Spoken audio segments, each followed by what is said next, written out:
Tout ce que je vous demande, c'est de m'accorder une marge. Si vous n'ajoutez aucune plus-value à votre logement et que votre emprunt est en cours, je ne peux rien faire. Mon entreprise est florissante. Oui, mais ce n'est pas un actif. Mais j'ai 13 restaurants dans 9 États.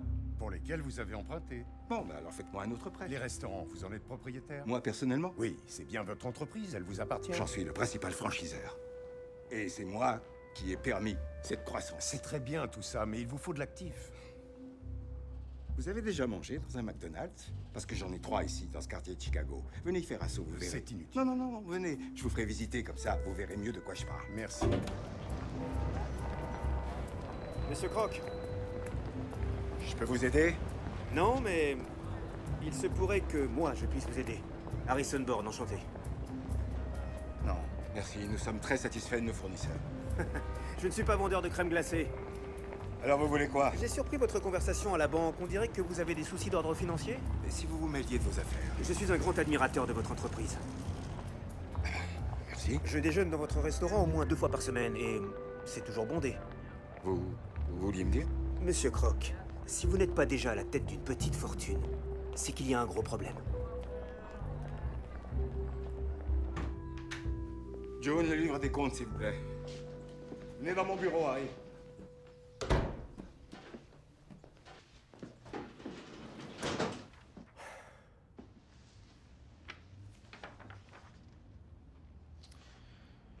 Donc, pour tout résumer, vous avez une source de revenus négligeable, pas de réserve de liquidité, et vous avez un boulet en guise de contrat qui vous oblige à faire valider tout changement quel qu'il soit si on veut bien vous le valider. Ce qui n'arrive jamais. J'ai oublié quelque chose? Ouais, j'ai plutôt bien résumé. Parlez-moi des terrains. Les terrains... Oui, les terrains, les bâtiments, racontez-moi comment tout ça fonctionne. Oh, c'est très simple. Le franchisé trouve le terrain qui lui convient, il prend un bail, en général sur 20 ans, il obtient un prêt travaux, fait construire, et hop, c'est parti. Donc c'est l'exploitant qui sélectionne le site. Ouais, Il choisit la propriété. exact. Vous fournissez la formation, la technique, le savoir-faire pour l'exploitation, et lui est responsable de tout le reste. Y a un problème? Un gros problème. Vous ne semblez pas réaliser dans quel secteur vous êtes. Vous n'êtes pas dans le hamburger. Vous êtes dans l'immobilier.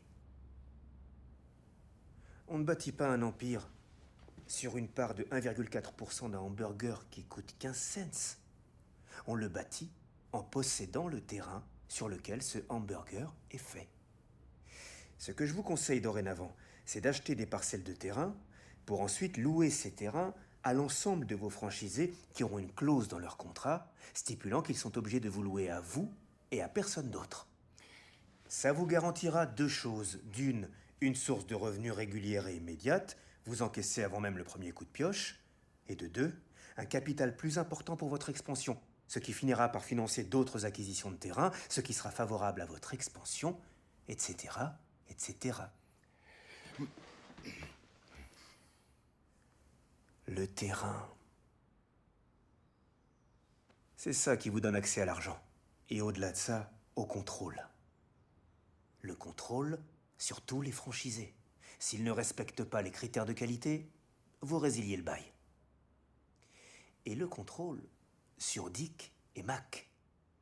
Résultat des courses, les banques et les franchisés vous mangeront dans la main.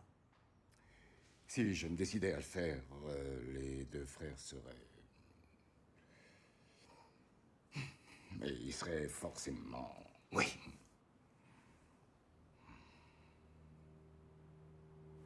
Alors, vous en pensez quoi, Ray?